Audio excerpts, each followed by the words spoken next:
Did you know that the very first motion picture was a black man on a horse? And that man is my great-great-grandfather. Right. Holy shit, it's real. That clown doesn't move. Fly back at the Haywood Ranch. Yeah, skin in the game. It's not shit.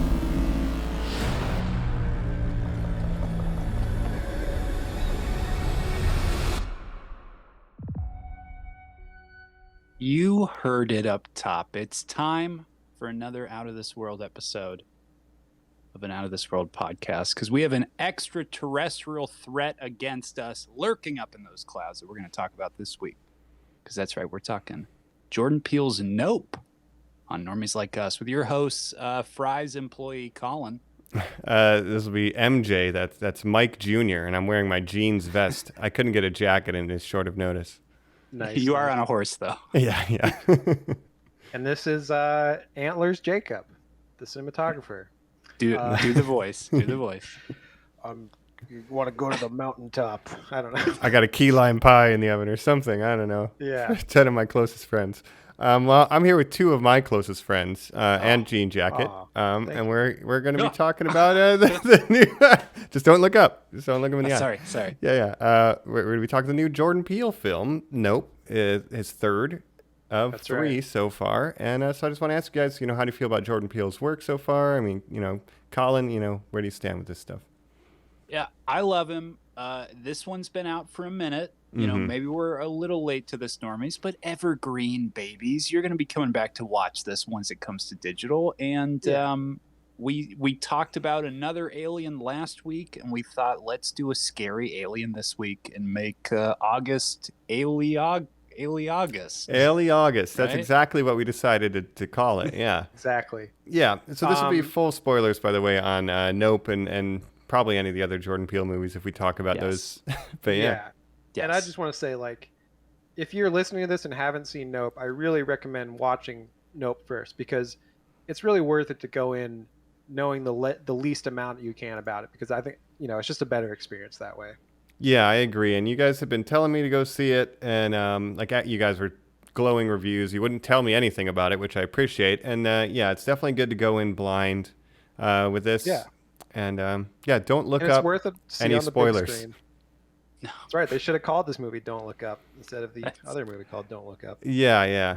But Jordan Peele, I'm a big fan of his work so far. I mean, he's made 3 good to great movies. I think Get Out is one of the best movies of the last couple decades. I think I liked it better than a lot of people seem to. Some people were a little lukewarm on it. I thought it was pretty good. And now this one I think is really good again. So what do you think, Mike? Yeah, I think I like Jordan Peele a lot, and I appreciate that he makes movies that are not everything's handed to you on a plate. You have to sit with them for a little bit and digest them, and then you kind of keep what's nourishing, and then you throw out what's not into the sky. But you do have to sit with them, and it's a movie. I appreciate that. You're thinking about it on the way home. You're thinking about it the next day, putting connections together, thinking about the symbolism, the themes. Right. All that good stuff. I think we'll dive into it. It's like, what is this movie about? It's like there's surface level, and then beneath that, I think Jordan Peele makes ogres. All of his movies have layers, and that's pretty much like it. an onion Quiet, or an ogre. I dare you. Yeah, sorry. One last quick question before we jump, and we'll dive in, like we said, full spoiler discussion on the film. It's a West Coast chain. We live in Los Angeles. Oh, yeah. Have either of you guys ever been in a Fry's Electronics?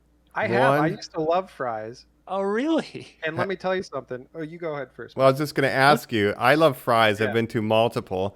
Wow. As a Southern California boy, but have you been to the one that's in the movie? I have. It's yes. in Burbank. Me too, Burbank. That's I drive by. I've never gone Yeah. to Well, Fry's. here's the thing Tell with me Fry's about the now. Fry's, guys. The thing with Fry's now, since February 2021, they don't exist anymore as in-person stores. They've closed all their stores. So this is probably the last movie to ever feature a Fry's, because I think when they shot it, they were closed and they just pretended like it was open. Well, you can see how empty the shelves were. That's how Fry's were. Like, there was hardly anything in stock ever. And even in the movie, they're walking through and it's like, this thing is desolate. So it almost made me think, is this like set in like 2018 just for some reason? Like, why is there a Fry's here?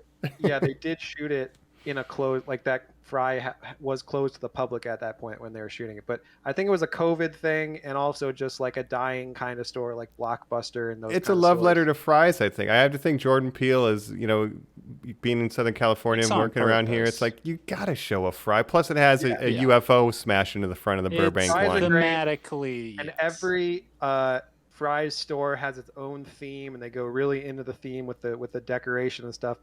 Fry's is a great store. They had all the great electronic stuff. No, they're all different. Just that one is, I think. Mm-hmm. They're all kind of different. They have like an Aztec pyramid one or something. What? Yeah. That Fry's in Burbank has like sci-fi shit. So like you see the inside of the spaceship on the other side of the wall, but then there's like giant ants and like other sci-fi crap in there.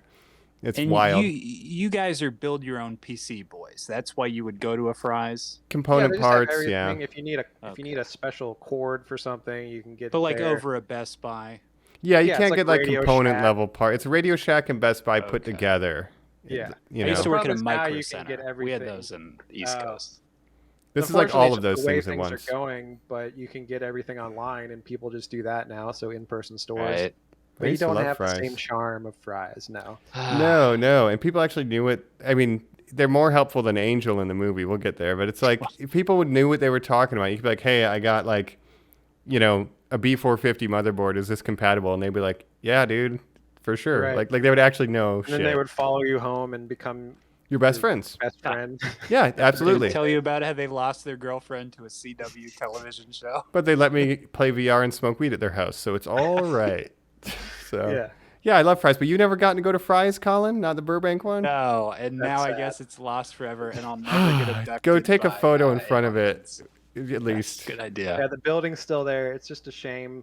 COVID killed a lot of things. I guess one of them was Fry's Electronics. And this was a COVID shoot, but I think cleverly, like where it's set and how it's shot, you can't really tell. I don't think it loses anything. Right. But yeah, one of the unfortunate things, we did lose Fry's, so moment of R.I.P. silence. Fry's. Yeah. Yeah. Nope. Remember at the end of Nope where the credits go up and it says "in honor of Fry's." Yeah. Might as well. Yeah. Yeah, and All loving right, memory, let's, Fry's Electronics. Let's dive in. Let's get abducted and start talking. Nope. Here on Normies Like Us. We're back. Nay. Whoa. Oh, sorry. Is that Ghost or Lucky? Calm down. Lucky. That's right. That was Is he? Lucky, Mike. We got some horses here because we're talking Nope here on Normies Like Us. Welcome back, listeners.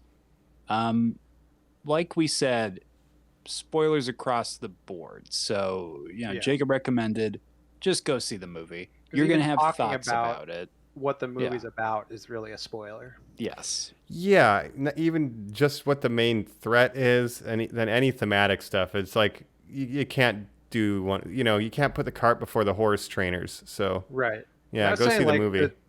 When the trailer came out for this, I was saying like this is sort of a masterclass of showing a lot of the movie without showing what it's actually about. There was a lot of interesting imagery in that trailer. But I still I knew it was like vaguely probably maybe about UFOs or something like that, but I didn't know really what it was going to be. And it was totally different than what I expected. Yeah. But with Jordan Peele, we got in a little bit about his career so far, and I was thinking like, who's a good comparison for like the start of a career, the first 3 movies? Is he like a young John Carpenter? Kind of. Is he like young Spielberg? In some ways, yes. Yeah, I see Jaws references or Close Encounters thrown around with this, so I see that a little bit. Yeah, and I think getting into what this movie is about, you could even say it's Jaws in the sky. It takes a lot from the Jaws movie. But another person that used to be compared to as like the next Spielberg a lot, talked about in that way, M. Night Shyamalan. Oh yeah, the Signs. I do see big Signs. Signs energy from this too, somewhat. Oh yeah. And to your Totally. point, people forget that he was. Oh, this is the up and coming wonder kid blockbuster director. Yeah, before he fell off, he really was the next big thing. Sixth Sense, Unbreakable, Signs, all great movies. And of course, he became known as the twist guy. What a twist. I think Family Guy, was that their bit? They kind of buried him. Robot Chicken. Robot Chicken did the What a Twist. Right. Yeah, Wow. yeah. And to his detriment almost that became his thing, and then people just expected twists in his Like The movies. Village, I think, is a poor example of a he Shyamalan almost, twist. Yeah, like embraced it, like bad guy style. Yeah, I don't know. The plants And are then- killing us. Yeah, Yes. it's like that's like Say the hi to your ultimate, mother. like the twist is the plants are killing you, I guess. Yeah, Wow. I guess, like, you know, I see the parallel because I wouldn't say Jordan Peele relies on, like, I guess that the twist is like it comes out of nowhere and the worst of it. It's like he's working with like a reveal. Like there's a reveal Yes.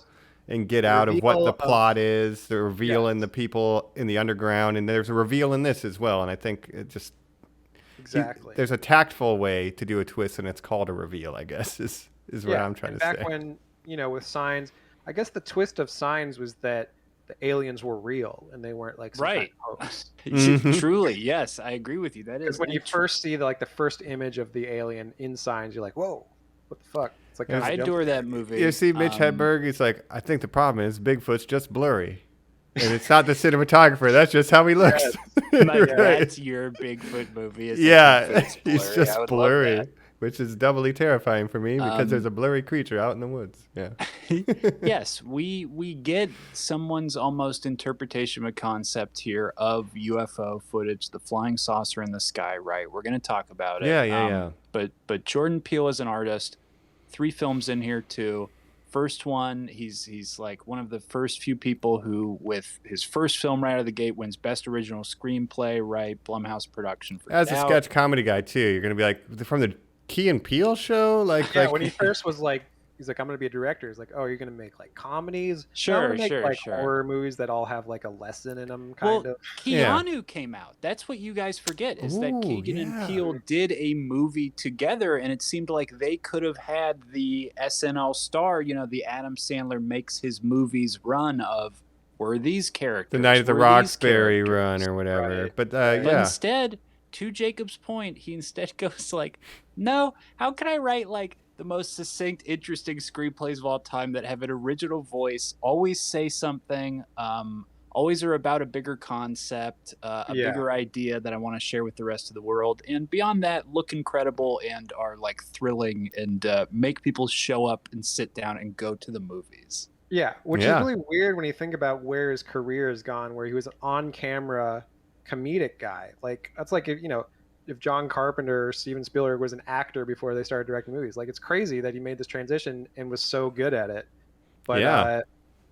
yeah, with Nope, I see a lot of Jaws, I see a lot of Signs, and with Signs, it's not even just the UFO theming, but the way that M. Night uses like symbolism and how everything kind of ties back into the main themes of the movie.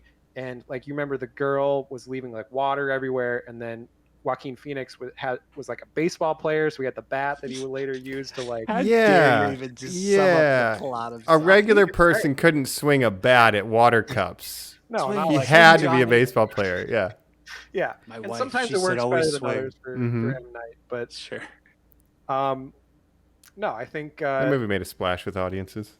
It did. Now, Us was a film that was received very well, but I would say less so. But all these films, Nope included, are these $100 million domestic grossers, right? Which are these huge accolades. The other films to come close to what this did this year that are original properties were that Sandra Bullock, Channing Tatum treasure movie. No, I thought not was that a one. Netflix original. I think It's like a rom-com. Paramount Plus Oh, okay. simulcast, I think, but Oh. they also did theaters and Right. it got up to close to 100 million. But Right. Jordan Peele, again, this guy who very uniquely, because Jacob brought up the marketing. This is one of those films where it's like it had nothing, you had no idea it existed. Then you see one trailer during the Super Bowl is where it's got its first. Yeah. And the trailer is just people saying nope. No, Nope. And it ends What's a with bad saying miracle? the new film from Jordan Peele. And at any Super Bowl party you were at, people would have said, "I'm going to that," because you buy in because he's hit home runs from this point out. He's just incredible. Yeah, It's yeah. using the director's name to sell a movie, which Yeah. is very rare these days. And again, it reminds me of John Carpenter. John Carpenter would put his name. Yes. John Carpenter's The Thing. John Carpenter's Yes. Halloween. In the age of Marvel movies, Jacob, where this guy, the closest he has ever gotten was kind of sniffing around gargoyles, and then Mike signing on to Akira and being like, I'm gonna do the big Akira, and they're like, no, and then Taika, and then no, and it's just that. I have an Akira note for later. Don't let me forget. Okay. Oh yes. Okay. But that's the thing about Jordan Peele is he's not doing franchises. He's doing original IP that are blockbusters, and that's just so rare these days. So it's very refreshing. Like Carpenter, where people in his age were pumping out sequels. Jacob, he would go, "No, The Fog," and people would be like, "What's that?" And he'd be like, "Fuck you! It's a weird thing I came up with." Yeah. He wouldn't be attached to Halloween 2 though. He'd be like, "I'll write it for you, but fuck you. That shit sucks." Oh man. Because he didn't need to make a sequel because Halloween was already perfect. Like, he didn't want to go back to the shape. He wanted to do new things. Yeah. So that's like, people want to Get Out too. I don't know. Well, when we eventually get Them or whatever follows us, that not directed by him, that is when the shark will be jumped. Would this movie cause us to get out? Nope. I would stay in the theater and finish it because it was very enjoyable. This next one called I Would Stay in the Theater. Yeah. It's very subtle with what it wishes you to do. Well, I think he is with all his movies. He's putting together a sentence eventually, so it's going to be like, nope, get us out. Whatever movie he makes next. Something like that, maybe. Yeah.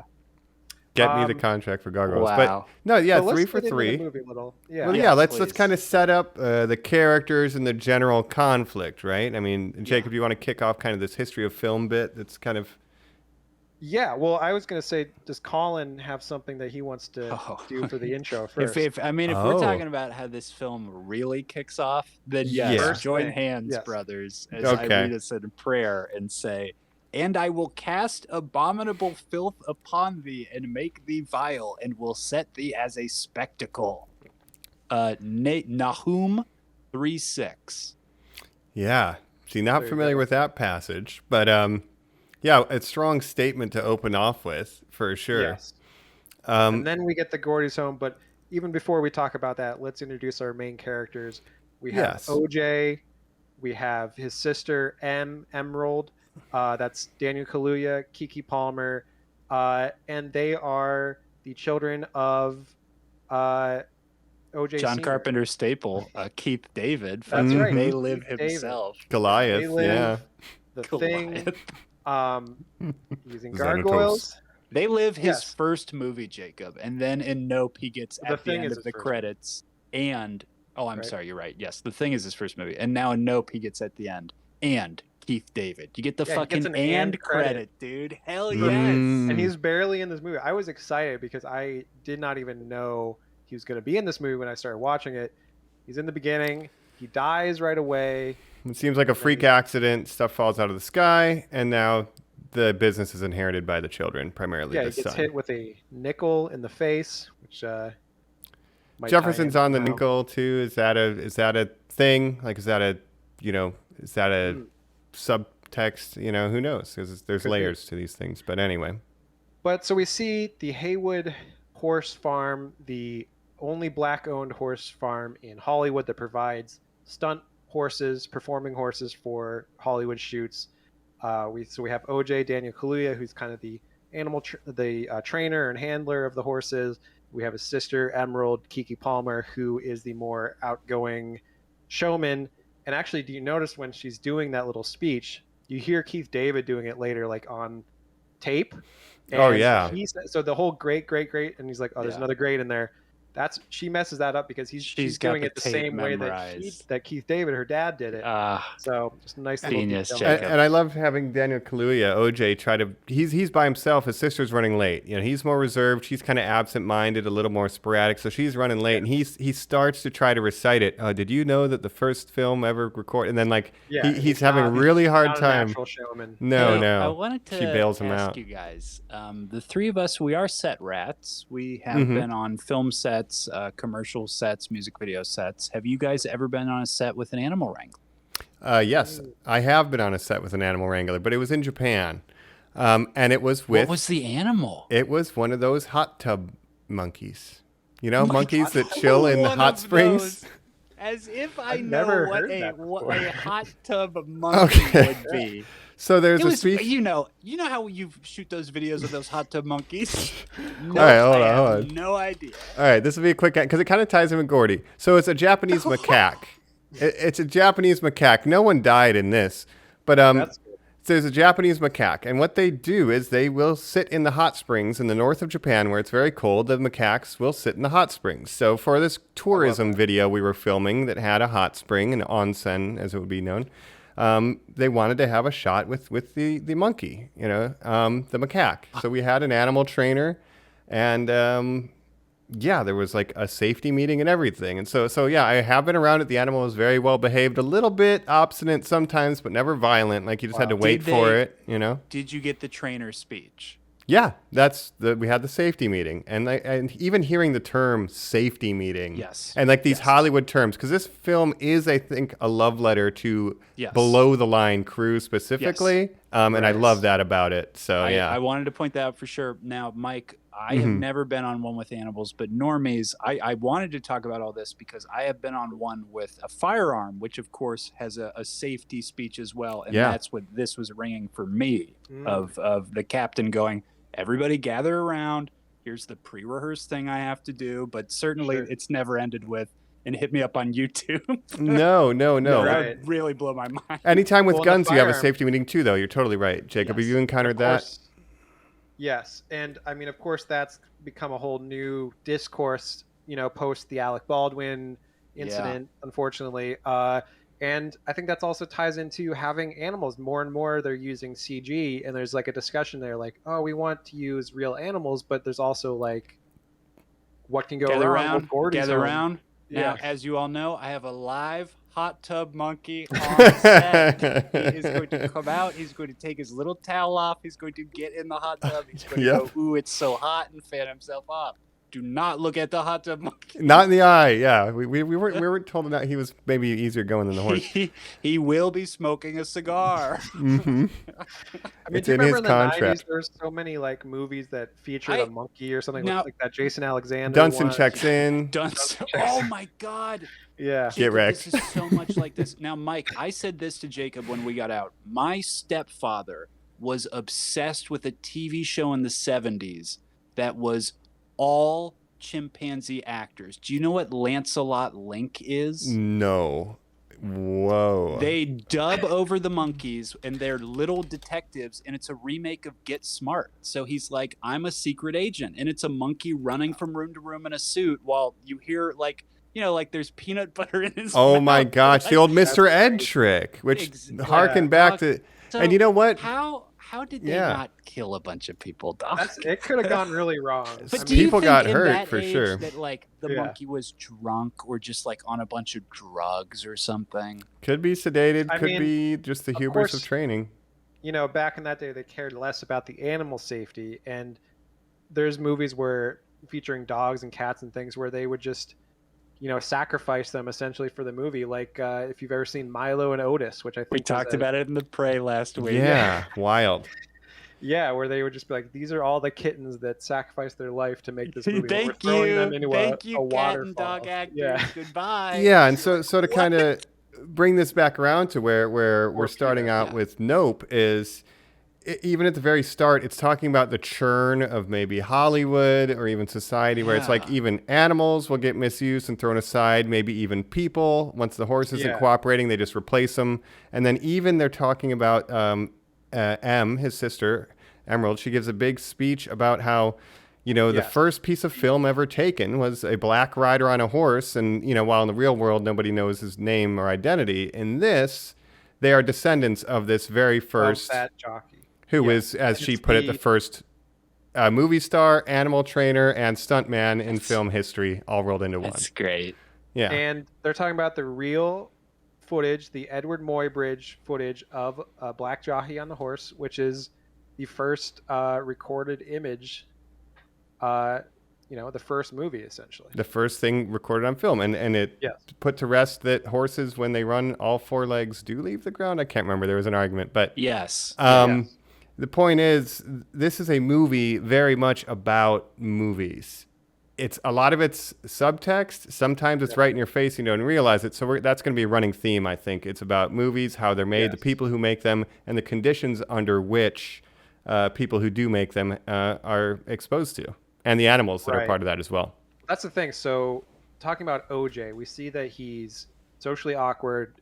He's not good around people. In the eyes. No, he can't like look at people in the eyes, which also kind of ties into the horses. You're not supposed to. Excuse me. Yeah. You're No, not that's a supposed to big look thing. them in the. Oh my God! Choked over my own tongue. Careful. Lucky. But He's kicked you. I think a lot of what this movie is driving at comes down to the comparison between OJ and how he treats animals versus Jupe, Stephen Yeun's character. Ricky, Jupe, whatever, who of course is the young child star in the Gordy's home incident. He witnesses, and I don't think we even mentioned Gordy's home yet. No, we could talk about it. So you're right, because that's a good juxtaposition. We have Otis Jr., OJ, who is very good with animals and compassionate, and a little reserved. Then we have Jupiter, who's very charismatic. He's kind of the showman. And then he's shaped by kind of this incident. Colin, do you want to tell us about the Gordy's home incident? Yeah, we were talking a little bit about these old sitcoms. So we get this opening footage after that Bible verse I read, where it says 1998 on the set of Gordy's Home, the sitcom Gordy's Home. And you're like, I have no idea what that is. I can't wait. And what we see is absolute carnage, unfortunately. It's a little boy. He's underneath a table. He has sort of a transparent duvet that, again, we're talking about eye contact, seems to allow his eyes not to be seen so that he can look past the violence and focus on a shoe, a loafer that has been flung off next to the corpse of a body and has landed perfectly vertical, and it is just sitting there balancing. Yeah. So at some point there's something triggers the ape and it goes on a rampage, killing anybody. Killing its Gordy. cast members. Yep. The mom, the dad, ripping the face off the young actress who plays, I think, his sister or something. Yeah, it's horrific stuff.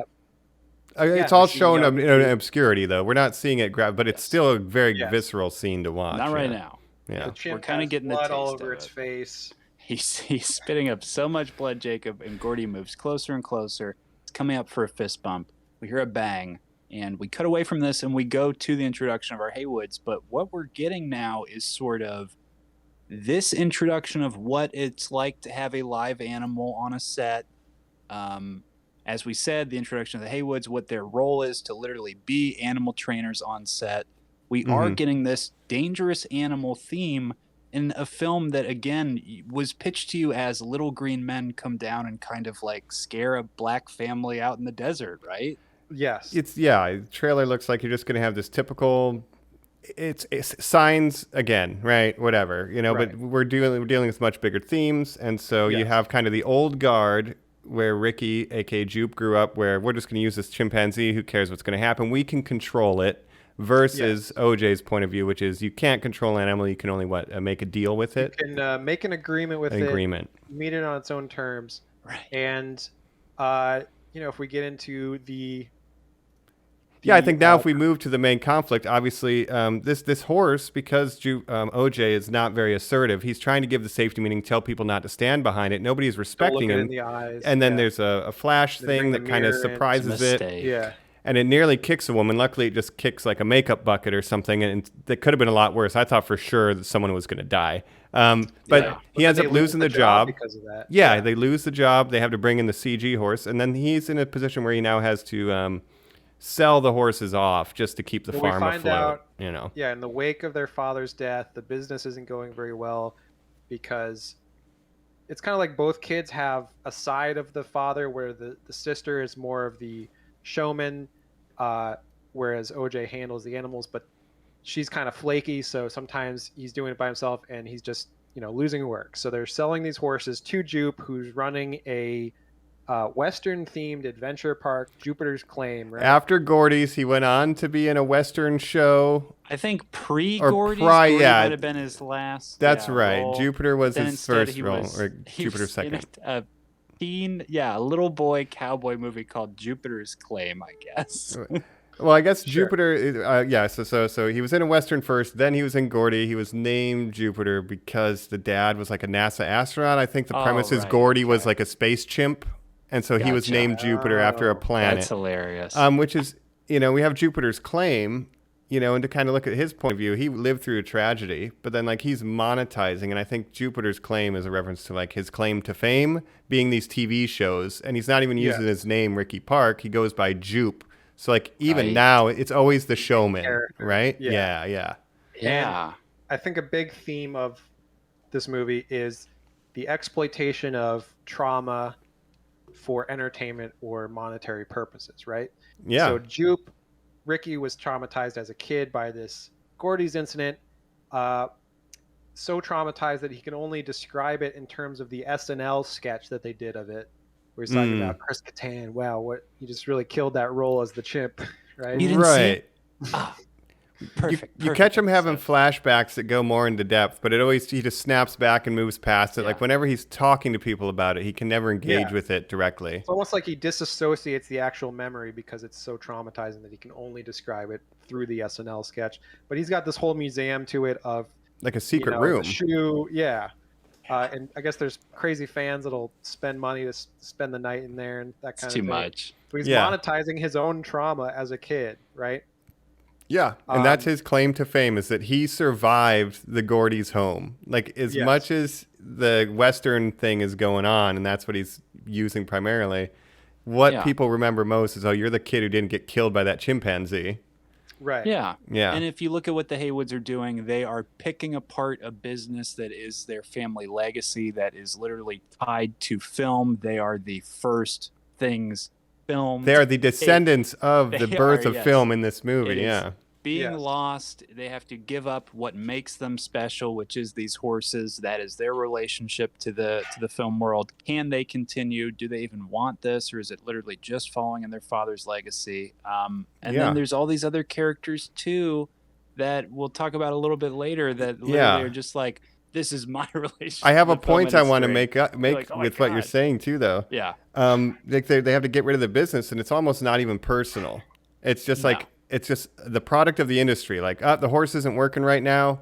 Fuck it, right? It's like not even personal, and that's how Hollywood is. CG model. Bring in the CG horse. Yeah. And- don't need ya. We understand why she's not into the business later. We find out she was supposed to get the Scorpion King horse. That was the first job they got with the ranch. That horse was Right. given to the brother, so she never got a chance to train the animals. So This screenplay. And This he's was wearing always the her Scorpion side King hustle. hoodie Later. yeah, so it's we so understand why he trained the animals, even if he didn't want to do the business. He was Yeah. just the one with that skill set. And he cares about the horses, but now Yeah. they're losing work. It's sort of a dying industry too. And even in this movie, the chimp Gordy is played by an actor, not a real chimp, right? So Yeah. even within this Very movie, they're notary. using CG animals instead of a real animal, because like Gordy's home shows, it can be dangerous. So it's just more monetarily feasible to use CG these days. Mm-hmm. Horses are real though. You gotta love that. Let's talk about the third animal then. Let's talk about the Bruce the shark of this universe. Okay, Yes. now, Mike, you brought up this moment of M telling this story much later of how she missed out on training horses. She didn't get to be a part of their family legacy because she's a girl, right? And she missed out on training this horse, her beloved horse, Jean Jacket. Yep. And Jean Jacket is the name that they prescribe to this UFO. This Yeah. Or is it? creature in the Because sky. I guess our reveal is, we do get a tease of, is it Little Green Men? There's like kids in the barn from Jupiter's we have Claim. Jeep's kids wearing the alien masks in the barn, which is a genuinely kind of scary moment with OJ in the barn. Oh, Like, yeah. oh shit! A Like, lot of good tension. very well shot. That's your classic the Signs tr- moment. The Yes. trailers had no Gordy, right? We didn't know about him pre-movie, so Mm-hmm. anything in the film that had the weird monkey hands doing the fist bump, you were like, "Oh, that's is that for sure the alien." And of Yeah, course, there's the bait and switch. No. Yes, the big reveal is that the saucer, the flying saucer, the UFO, is the creature itself. It's a Yes. giant creature in the sky. It's flying around. It sucks things up to eat them. Then it spits out all their coins and keys and kills Keith David. Yeah. Ah. So anything it can't digest, I guess that was just a giant UFO fart. and it just dropped some coins and keys, and Yeah. Keith David died, unfortunately. It likes to eat horses. We see it eat some other stuff, but we are talking in a completely organic way. The mouth at the bottom of what appears to be a spaceship sucks so hard it creates a sort of dust storm that pulls you up, and if you go inside, we see later, you get run through a digestive system. Yeah. And what's Very one of the most spooky. horrific things about it is as it's digesting things, horses and people, they're screaming, and it seems like a prolonged process. And this sound design as it screeches across the sky and just the limitless screams, it's terrifying. I don't know if you guys ever got that feeling when you were like leaving an amusement park where you're like so tired at the end of the night and it's so pitch black and you can still hear a roller coaster of people screaming like from the parking lot. Yeah. You just get that weird horror. That's what Jean Jacket gives me in this of like, I can still hear the people suffering. No. Especially if you strap a horse into the front seat of that roller coaster and then really gets weird. It's terrifying. So we see Jupe. So this is something I put together really after I even saw the movie. Like I didn't put together all the details, and that's why I was talking about like you're like thinking about it afterwards. But OJ is having, because they're losing business, he's selling horses to Jupe, Jupiter's claim, Stephen Yeun. He's selling them horses, and then he mentions, I'm trying to save up money to buy these horses back at some point. Jupe quickly changes the subject, starts talking about Gordy's home, because I realized later, so he's been prepping this show that he's doing where he's discovered Jean Jacket, this phenomena in the sky, and he's exploiting that. His first thought is like, I just see a UFO in the sky. I'm going to exploit that, put it in a show. So he's been doing this show. He's been, training this show or practicing this show for 6 months. Now he's going to do it in front of an audience, and we see the results of that. But before that, he's essentially sacrificing the Haywood's horses to Jean Jacket. He puts them out in the evening or whatever. Yeah. Well, he's created the Starlight Lasso experience, which he believes people will pay to watch a sky shark come, towards them and, suck up a horse. But Jacob, do you know people who go to those gator farms in Florida? Yeah. It's like a roadside attraction, UFOs, blah, blah, blah. Imagine going to that show and seeing a real UFO like Jean Jacket. But I have been to things where it's like, you want to watch this thing like fucking kill this other thing, and you're kind of like, all right, I guess so. There's something about the comparison to a gator farm, because I've been to those too, and it's always like not like even.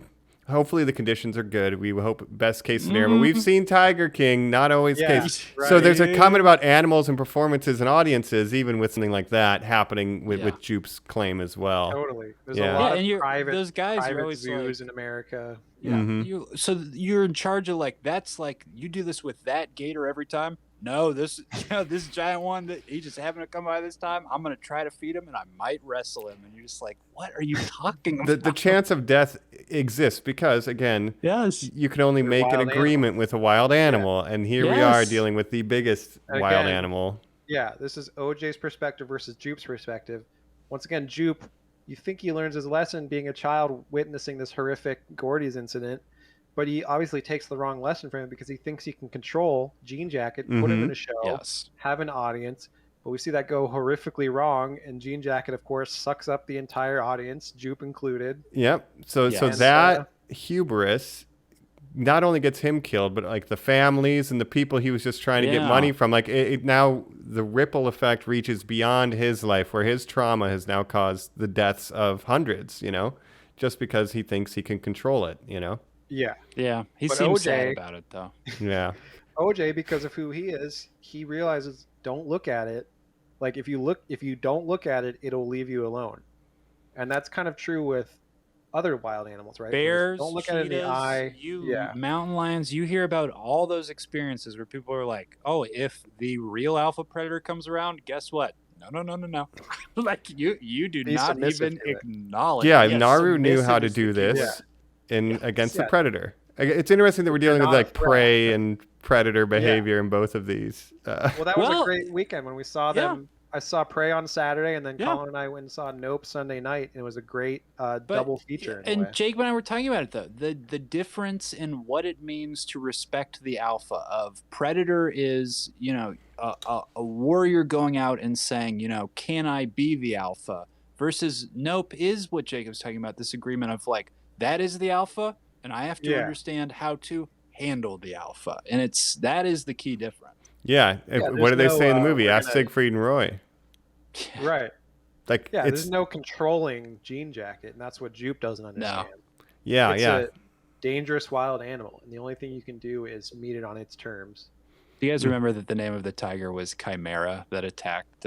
I did not remember that it was Chimera. Yeah, I'll never forget that story. I latch on to those weird animal attacks. Do you remember, because we're all Ohio people, that person who it was revealed had a chimpanzee in their house and did get their face torn off? Yes, I remember this story. I've heard incidents like that before. Yeah. And you guys, she was an old woman. She was in her 70s. Crazy, because a chimpanzee has like at least 2 to 5 times strength of a human being. Yeah, they're very strong. They're deceptively strong. And a lot of people, they'll get baby chimps, think they're a pet, raise them to a point where they reach adulthood or adolescence, and you can't control them anymore because they're their own individuals. They're not like dogs. They're not domesticated. They'll move up the hierarchy if they think, They also don't even know their own strength. Yeah, it's like alive. Chimps are like the smartest animals after humans, essentially. Yeah. I mean, there's chimps, dolphins, a couple others maybe, but I can't have a dolphin in my living room. no, it I'm would never be plotting. worried about that. And chimps, sometimes when they do these, they don't even mean to. Like, they're not being aggressive. They just don't know their own strength when it comes to humans. So when we get the SNL story, of course, this is when we get the reveal opposed to the earlier flashback. He tells the entire story of it was Gordy's birthday. Helium balloons were released. They came out. The lights made them pop. One of the monkeys that plays Gordy, think about that. It's they had 3, they said. Yeah, every day you're like, which chimpanzee is this? Oh, is this Coco, Pogo, or nice one. Yeah, exactly. Goes crazy. You can't. I mean, are you mad at Gordy for this? You can't be. I'm not mad at Jean Jacket for doing what it does. It's a wild animal. You can't be mad at it for doing what it does naturally. Yeah. You have to be mad at the humans that know better, that are provoking it, essentially. And you create the conditions that would allow this to happen. To not know that maybe a balloon will explode in a light. Is that on the animal handler? Similar to the gun thing. Is that on the prop master or the first AD who said, fuck it, let's get the shot. Oh, just put the balloons in there. We got to go. Or, we missed a couple lines. Live studio audience. Yeah, get the balloons in there. I don't give a shit. Who knows who was at fault, right? Which, again, is rippling on accidents in the film world, but particularly with animals, Jacob, can you imagine fucking shooting Dunstan checks in? Fucking Jason Alexander at the height of his fame with fucking Seinfeld must have been just smoking, being like, yeah, I'll get in there when I can. And if you're that kid, you're like, okay, so like, I know I have to like hug Dunstan in this scene. Like, I've been looking at him the past 10 minutes. He's like making angry noises. What Gordy's has done now is made me question, like, all those movies are going to feel so different. I'll be reading body language. Like MVP, Most Valuable Primate, any of those movies, any of Dunstan, it's like, this is dangerous. What are they? The cappuccino monkeys, the ones from The Hangovers. Can those do damage too, or is that a little safer, do you guys think? I think they're probably not as strong as chimps. Oh, the little... Because technically, chimpanzees are apes. If we're going to be clear, we've been getting it wrong. Gorilla. Yeah, you're right. I'm sorry. Monkeys, I would say, are less dangerous. Apes together strong. Yes, apes together hurt strong. A child, but they could probably be overpowered by chimpanzees are stronger than strong humans. You know what I mean? Yeah. So it's wild.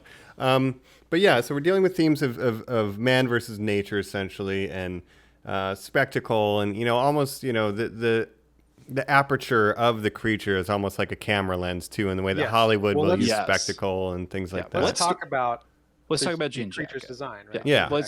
Jacob, what is Jean Jacket to you?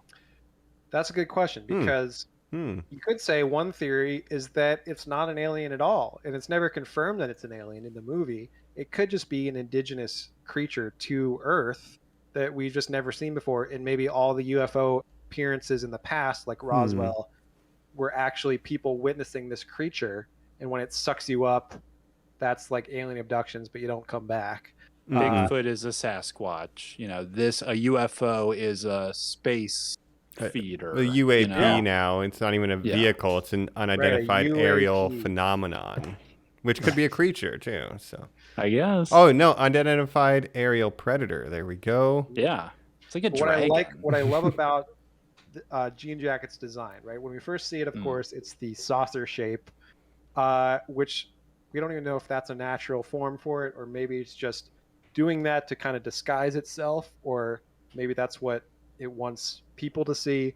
But we see its final form revealed eventually, where it kind of unfolds itself, and it's like this billowing sheets of wings or whatever, and then it's got, like you said, the aperture in the middle that sucks. It looks like it's got these green things flipping out when it transforms. Yeah. It reminds me of like a microchip or something. There might be something there, or I'm reading Or a into it. net. Yeah, Totally. it's all of those things, but it's like, the digital camera sensor. I'm imagining like that kind of crap too. I think this is a commentary on animals, our relationship with nature, exploitation, but also like Cameras. with entertainment and cameras. Yeah. And we, don't look away from a Well, car it's the crash. entertainment of spectacle and the spectacle of using trauma, all of that tying together. And the cinematographer, like he's trying to capture this perfect shot of spectacle, Yeah. right? And like Overshot.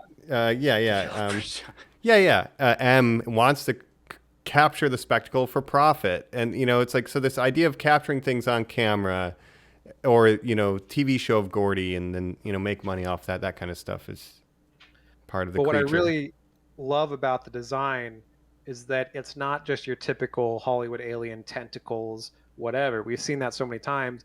This is just so almost otherworldly. It's like nothing I've ever seen It's before. like a jellyfish in the air. It's fucking bizarre. It's like a floating stomach. Does it have a brain? What is it? Yeah. If you get aliens, very often it's going to be a humanoid. If that, we always lament on our Star Treks or Star Wars that there's not even enough humanoid Foreheads that you aliens can do. in these. Yeah, exactly. Right. It's like, how many times can you change a nose, Mike? Yeah. Then you get like, what's that Amy Adams movie where the things come down and teach you the language? Arrival. Arrival. You get sort of Yes. what Jacob said, these sort Great of, movie. Denis wormy, Villeneuve. snake-like kind of tubular aliens that have kind Yeah. of come around now a little more. Prometheus, And they almost right? look indebted to as- the world classic world. Yes, world the design. tripods. You're 100% right. Now, Yeah. I saw some theories on this, but what you get in this is, again, really a comment on all of it. It's, again, another kind of meta take where, in the same way that Gordy wears clothes in every scene that you see him because you want Gordy to be wearing clothes. You don't want to think about him as an animal. You want to think about him as the special little guy who stars in Gordy's home, right? Mm-hmm. And when you see him with his face covered in blood and tugging at his clothes and sort of trying Hands to get covered loose, in blood. right? You realize that's an animal. Now, in the same way that this thing looks like a UFO, kind of like what Jacob said, where it's almost like, does that thing want me to think it is a UFO? Is that almost like a natural predator sort of thing? But when it Right. reveals its real nature and what it is, you go, no, I've misjudged you this entire time. It's Yeah. I'm a fool. Yeah. Right. Totally. It's a great design, and I think it's one of the smartest uses of the trope of the flying saucer. Like, we were all expecting to have little green men flying it, and the fact that it's just one giant creature, I think is It's a great- brilliant. Yeah, it's a great Screenwriting reveal. wise, it's one of those things where you're like, was he just daydreaming that? Like, how do you even come to the conclusion of, because it's what we've said, the Jaws thing, the monster in the sky, to Jaws in the revolutionize, sky. sort of like the visuals and stuff like that. But to go like, hey, it's a cool thing. That thing everybody knows. I have to change one detail about it, and it makes it 1,000 times more interesting. What if It's that vehicle insane. is alive? Yeah. You're like, what?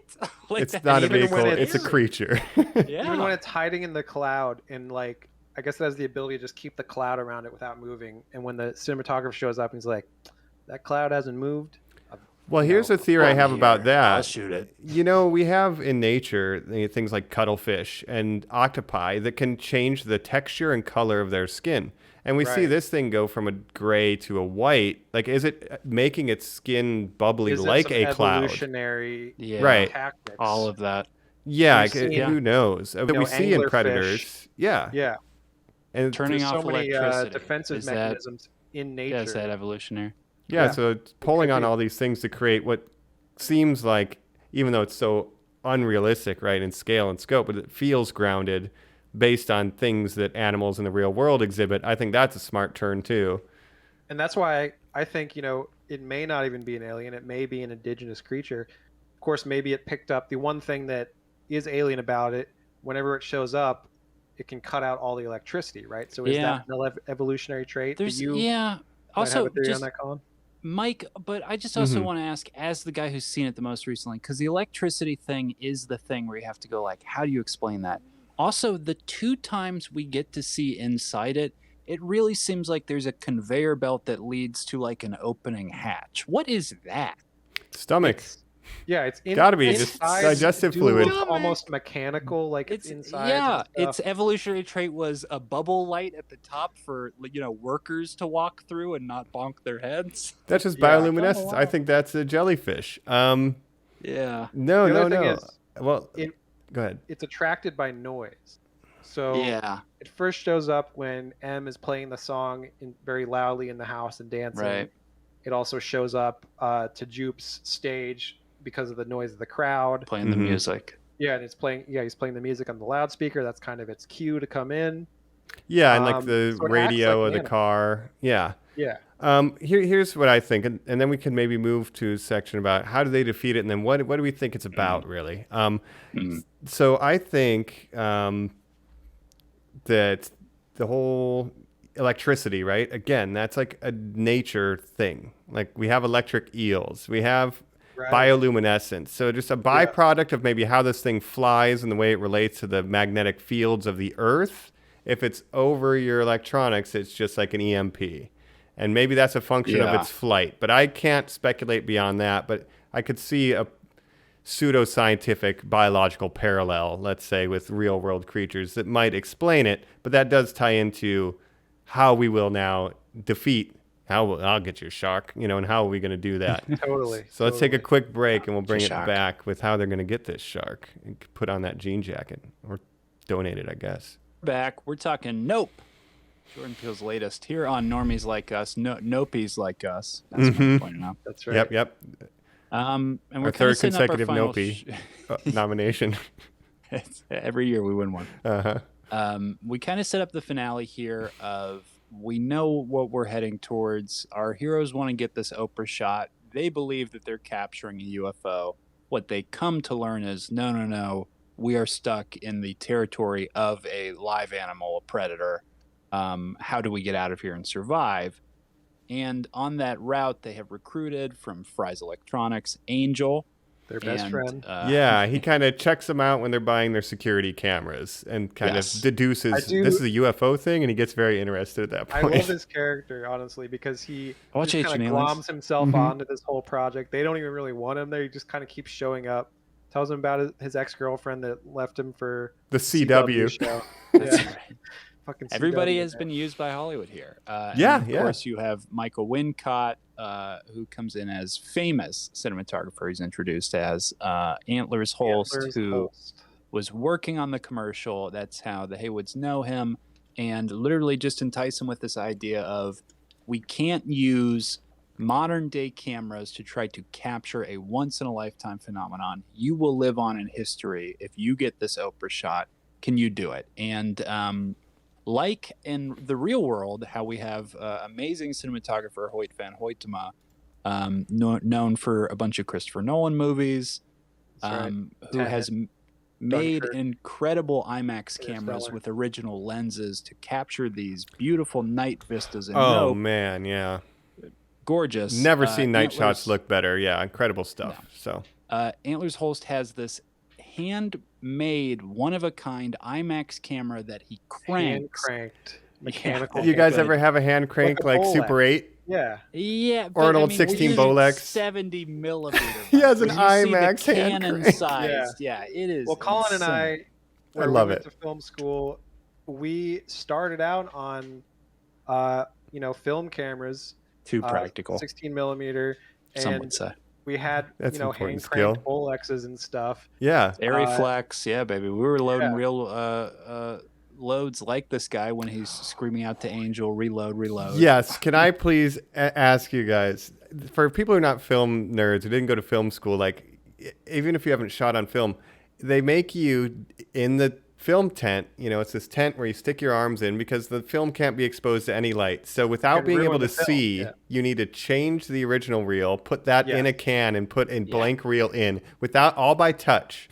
So when they set up like a box on it, it's so hard to do. And they would time us, and it took me like 5 or 6 minutes the first time I did it, right? Oh, wow. But the fact that was they... always the thing with shooting on film, you don't know how it's going to turn up. You send it to go get developed at the company. They send it back. You're just hoping, A, they didn't screw up the processing, and B, you didn't underexpose it. Yeah. So but it's very different from digital. So when we talked earlier about this being like a love letter to filmmaking, like the fact that Jordan Peele has them run out of film and then using the film changing tent as a tension building device, I'm like, this is the greatest movie I've ever seen. Like I was so excited because I know Also, what that's like. Angel's doing it. He's probably never changed a physical film reel in his life. I was shocked that he was able to pull it off. He must have given him a quick rundown off camera. So we see there are two different expertises. Angel, prior to Antlers arriving, has set up millions of digital security cameras. These fail. We also get a moment where a praying mantis is in front of them, which is maybe going to symbolize, an actual monster kind of being what they need to capture, right? But then the sell-off of between the digital world and the filmed world, of course, Antlers is incredible. We get this look. We also get when he's introduced on the phone talking to M, he's watching a documentary he's making, which is people killing animals. Or animals killing each other. Or lions killing each other. Did you guys notice that? So more animal abuse or... He's just obsessed with predator-prey, it feels like, too. Yeah. And then Antlers notably is a deer is a prey animal typically in nature. And based on where he's headed, maybe he's just obsessed with, what is it like to get eaten? I don't know. Like, is that his unattainable dream? Because he mentions that. But yeah, there's this obsession. That dream you're having. Yeah. Because the one where you're on the top of the mountain. It feels like he gets the shot. Michael Wincott? Do you remember him? He's the bad guy from The Crow. I think he's incredible. He's got the greatest voice in this movie. I like him in this. He's very scary. Mm-hmm. I almost thought he was like, they couldn't get Billy Bob Thornton to do this role, so they got him. Hey, too busy doing Gray Man. Yeah, but no, he was great. But he gets the shot with his crank IMAX, right? Because they need him to film it. And then he decides it's not good now. Or he says, like, maybe no one deserves. And so he decides to get eaten by the monster and keep filming. But my question for you guys is, we know the monster expels whatever it can't eat. That footage has to come out, that roll of film or the camera, the IMAX, that footage survived. It's maybe exposure level and stuff. Now, it goes back to what Jacob was saying about the faith of even trying to capture stuff on film. And of course, like you guys are all saying about the practicality of it all, we know that ultimately the route that they go to actually capture it, this wishing well that they have set up before, again, another practical, physical, filmic developing tool that they're utilizing.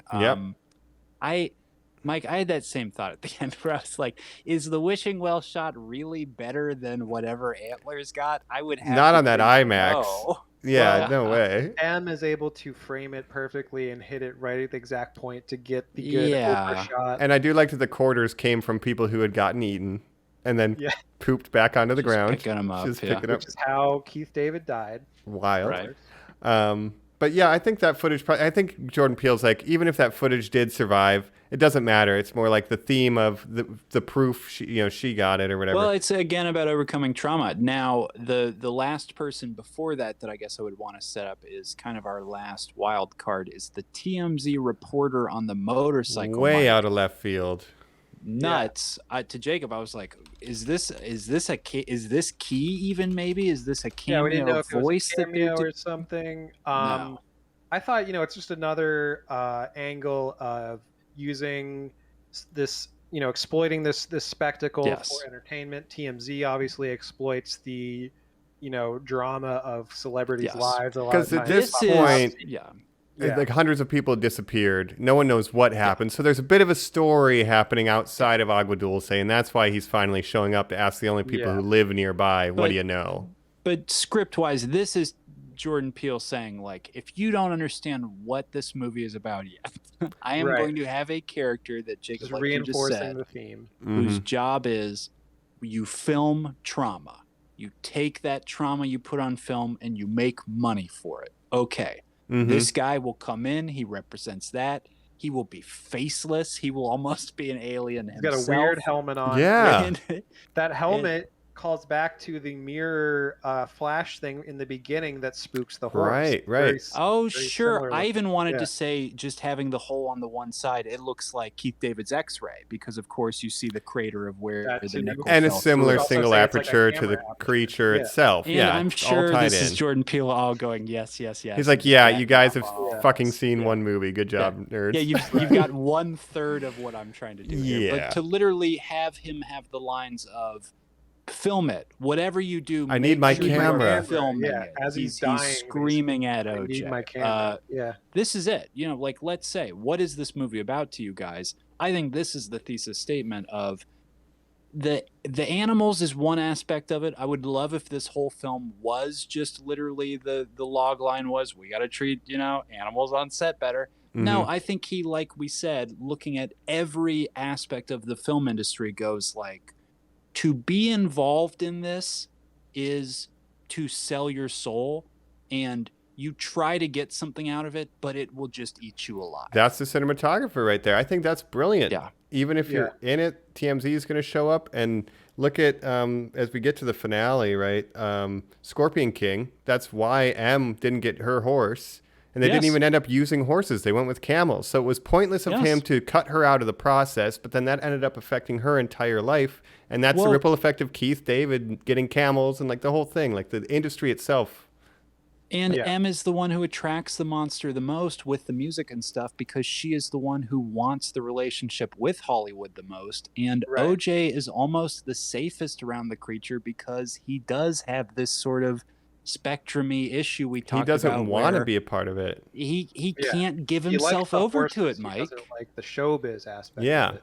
Yeah. But I think so. Essentially, you're saying like this whole movie, all of Hollywood, all of the entertainment business is this way. You're by being a part of it in any capacity, you're on some level exploiting yourself for monetary gain. You're either doing exploiting or being exploited, one of the two, and sometimes maybe a bit of both. To the smallest degree of, if you're someone who moved to LA and you're an actor and you even just put your headshots on Facebook, that takes the level of like craziness or just ability to buy in or insanity to go like, I have to put myself out there. I have to be part of this machine to where it's like, you're giving a little of yourself away to get sucked up by the Hollywood monster. Like, keep giving more and more eventually. So just to tie a bow on this whole theme, if I can bring up for a second. So when this movie first came out, Logan Paul, you guys know who Logan Paul is. Internet personality. He tweeted about seeing this movie and he had a very negative review. He said, this is like one of the worst movies I've seen in a long time. I didn't understand it.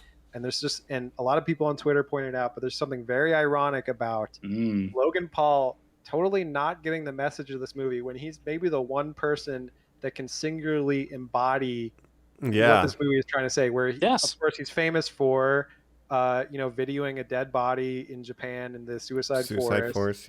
But and don't you think that's what Angel's enthusiasm represents? The ability to be like, I can't comprehend this. I only have the one point of view. Because to Logan Paul, it's like, that's not a crazy alien movie. What's everybody talking about? And it's like, it's so much more than that. Angel's even willing to invade their privacy and hack into their computers without their permission just to scratch that itch. So there's a little bit of that, but then his girlfriend also left him for the CW. So anybody around this industry gets affected. Drama. But you alive.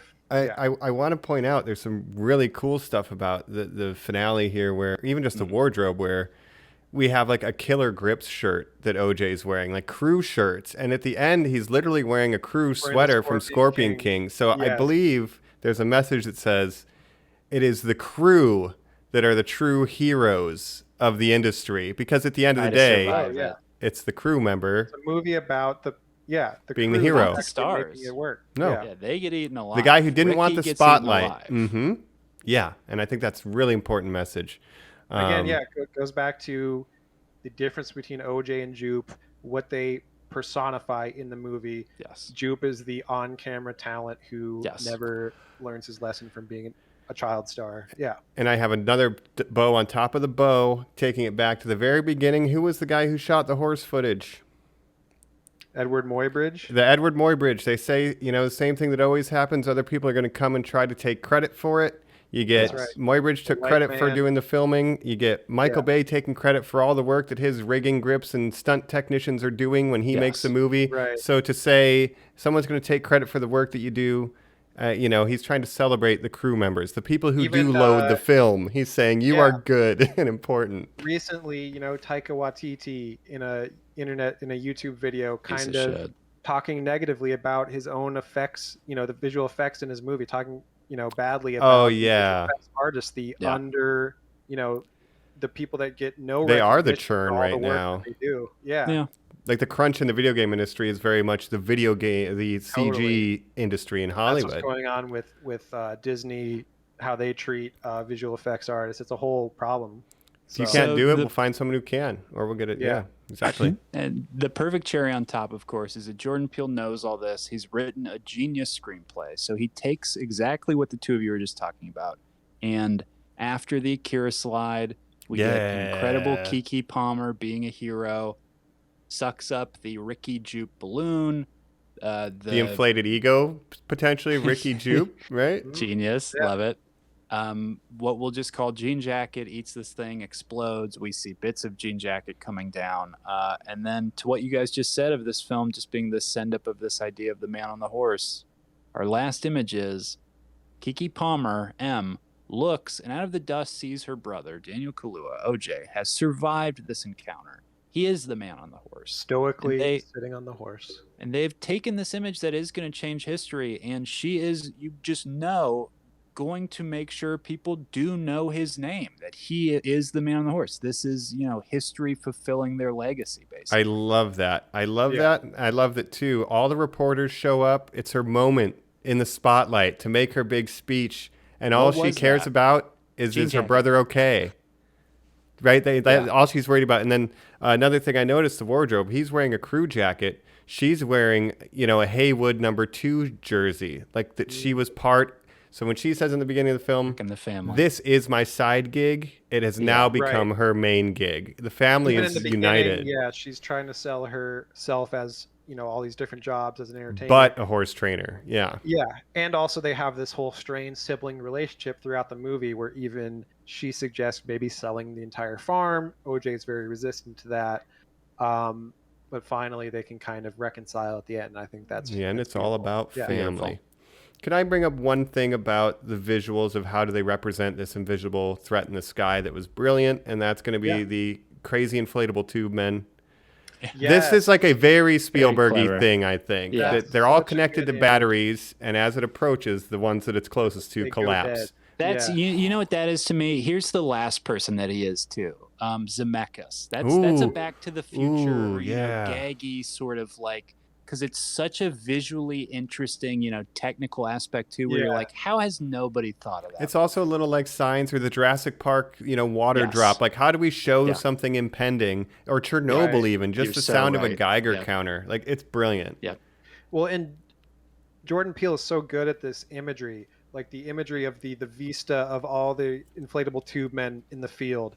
But even with like Us, like he was doing it with like the people holding hands and the paper. Mm-hmm. So scary.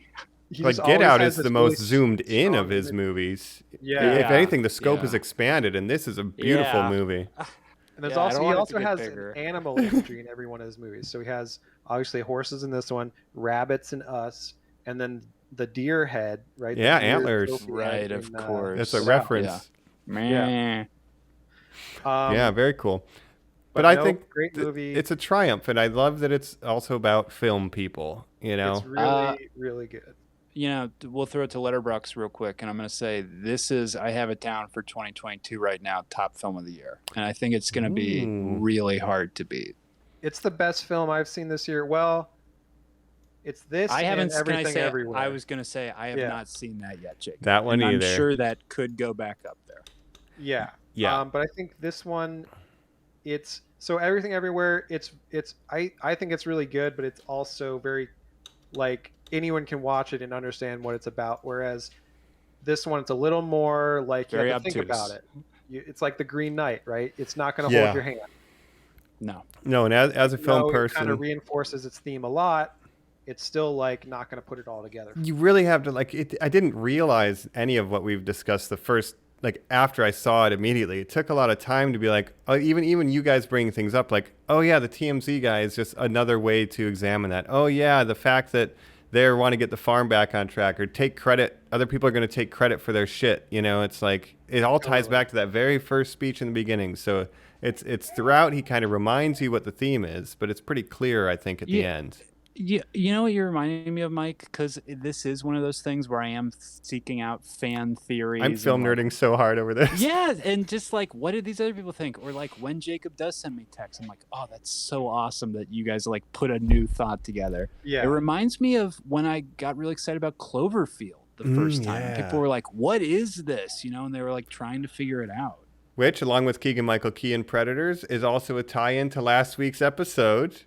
You know, because Dan Trachtenberg, Cloverfield right. Lane. You know, but yeah, I mean, even talking about it with you guys, like it's helped me even put things together in this movie more than I had. And I think that's what's so great about movies like this is being able to talk about it with your friends, discover new things that you hadn't thought about. And it's just a movie that I think will be sort of indelible and people will return to through the years, I hope. nice. You know? Yeah, I love like that. Jaws, like something like that. Yeah. I think it's a perfect way to lead us into final thoughts right after this. Feels like it would be a good drive-in movie, perhaps. Nope. Don't you think, as we get into final thoughts? Like, it'd be fun to see this at a drive-in, even though I did go to the movie theater like you guys did. Like you said, the lenses that the cinematographer invented to film night shots, I've never seen night shots look better. Like, I kind of didn't realize till you mentioned it. I was like, holy shit, that wasn't day for night. That looked really good. So, Right. Mike, how do you light the desert is essentially the question you would ask reading that screenplay. And they're like, no, we're not going to, because we're going to shoot it in the middle of the night. And it's like, yeah, but you still have to put up enough lights to even get the sensor enough to get something to show up. And they crack that code in this. Yeah, because unlike the cones and rods of the human eyeball, which will adapt to changing light conditions, a camera does not do that. It is either a sensor or a film strip exposed to light, and without any light, you can't get anything. So amazing technical feat, which again, in the execution of making this, it's like making a love letter to movies. But I want to ask you guys now, the title, Nope. Yes. What is Nope? What does Nope mean, right? Well, Jacob, do you have a theory on this? I have a theory, yeah. I mean, I think it means multiple. I think it has multiple meanings for sure. Obviously, like obviously, OJ says Nope in the movie. I think it kind of ties into what's a bad miracle. But the other theory is that Nope, it's actually an acronym for Not of Planet Earth. Yes. Oh. So that's one that I saw on the internet. And Jordan Peele has responded to that now, because obviously people have pointed this out, and he says, I swear to God, the only thing I was going for was eliciting the feeling from an audience of nope. Yeah, and that's like a horror thing, right? Like people like Nope. if it was real life, I would just nope out of there. Like, nope, I'm not going in there. We see that a lot in this. That's what Figure it's like, nope, fuck that. But it's back to the Bible verse of look upon the splendor of terror, where it says the thing of, this whole film, there's also a metaphor that could be like, the modern day world is so dark and scary and grim with all the politics and all the war stuff that's going on, and the fact that we've been through like tragedies, 18 financial crises, everything. One of a kind, medical emergencies, pandemics around the world, right? And you have this villain that is like, I am the dark, grim thing that has come to town. And if you even acknowledge me, you will be swallowed up and not be able to escape me. And there is that thing of people's lives of like, where you hear people be like, no, just go to work, act normal. If Russia blows up a Ukrainian nuclear, base and radiation gets out all over Europe, that you shouldn't have to worry about that, Colin. Just go to your job. The former president maybe needs to go to jail. Right. People are rioting and shooting each other because they disagree with that. Schools Don't think about are no that, longer Colin. safe. Just go to work. It doesn't matter. Just keep your head down and don't look, Mike. Nope. Or don't look up. it's like the concept of don't give the horrible stuff, like TMZ, don't broadcast the names of, let's say school shooters or, that kind of shit. Like, don't give it your attention. Don't give it your attention. The media shouldn't give it attention. Like, we need to not look at the evil. Like you said, read that quote again, Colin. I can't. God Something said spectacle. I can't. He said if I do it one more time. But I will show you some crazy shit and it'll be bad. Look away. So instead, just don't look at it. Yeah, nope. Yes. You will not show me that stuff. That's kind of a great way to look at it. COVID, where we've just kind of gotten used to it being a continuous thing in our life that doesn't seem like it's ever going to end, and we just have to ignore that. The CDC said this week it's here to stay. A government agency said deal with it, basically. Horrifying. Right. Just ignore it. Just go about your life. Even as just usual. arguing on Twitter. Like, we don't have to always voice your opinion on everything that happens in the world. Maybe just just don't dive into this toxic discourse. Just say nope. No. It's okay too. So I don't know. Yeah. That's Makes you what think. That's what I think the movie's about. It does. But final thoughts here. I loved it. I think it's the movie of the year. The last thing that I can't get over now. Have you guys seen Every Which Way But Loose, the Clint Eastwood orangutan movies? No. I don't think I've seen it, but I'm familiar with it. Yeah. So how did they make those? That's the 1970s. Do you think that's at a time where Clint just gives Clyde the orangutan a beer and that thing is just downing those things so it's just super docile? Could be less animal safety. That reminds me, I watched Beyond the Trailer. Grace reviewed this movie. She brought up something called The Murders of the Rue Morgue. It's an Edgar Allan Poe poem about an orangutan that goes crazy and they're trying to solve a murder and they don't know what's going on because a lady was dragged into a chimney by inhuman force, and it turns out that it's a orangutan somebody brought from France and wanted to keep as a pet. I think it's completely fictitious, but this idea of a ape going crazy, right? And then you're saying this Clint Eastwood thing with an orangutan, and it's just all reminding me. We've probably known since Edgar Allan Poe's day or earlier that we shouldn't be fucking with animals like this. No. Well, but Mike, real quick, because that's such a Twilight Zone-esque. You just reminded me of Jordan Peele's the Twilight Zone guy. Mm-hmm. He's the new Twilight Zone guy. He's the new Rod Serling. Spooky ethical tales. Is the guy who smokes and says like, coming up next. That's where he gets his weird energy out. I think that's why his movies haven't sucked yet, because he's like, I'll just be in this dumb show. Right. No, I think that and that sensibility of like there's an ethical element to these is also comes out of that love of the Twilight Zone. So totally. Yeah, very. And on the subject stuff. of again wild animals, even when you're like if you're like hiking in the woods or something, if you come across a bear or something like that, you're not supposed to interact with them at all. And actually, it's dangerous for the animals because, like a bear that if you interact with a bear, you're essentially dooming it to be put down because wild animals that interact with humans, they get used to humans and then they can't be rehabilitated back into the wild, so they just kill them.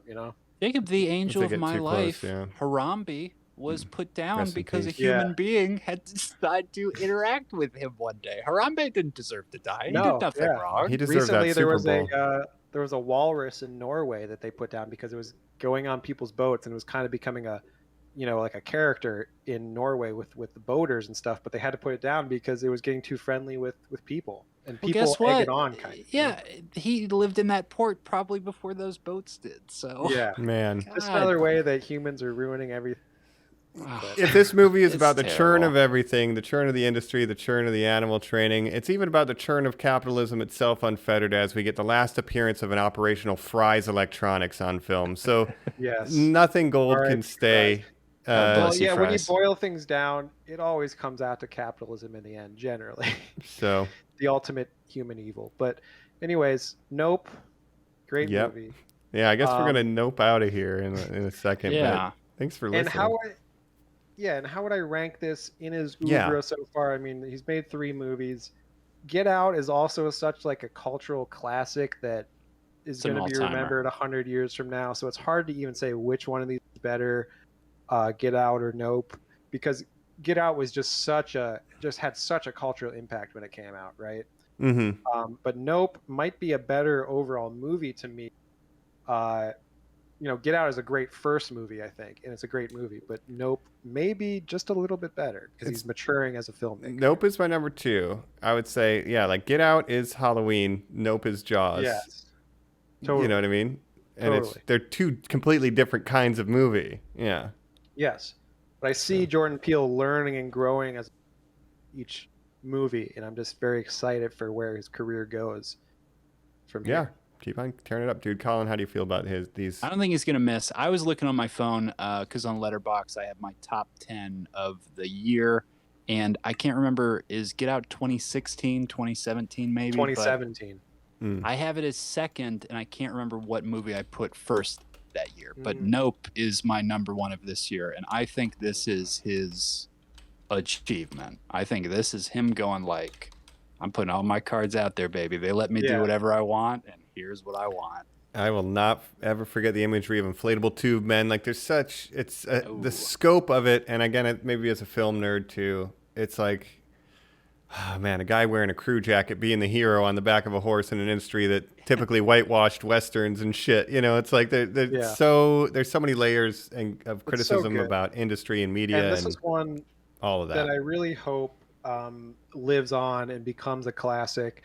I know some people have had more feelings of it. I know like critical reception has been really good, and I think box office has done pretty well. But I want this to be like a Jaws level like game changer, And I feel like some people, it's a little too opaque for some people, where they're like, oh, they're not spelling it out for me, like they're not holding my hand enough, so I don't like it.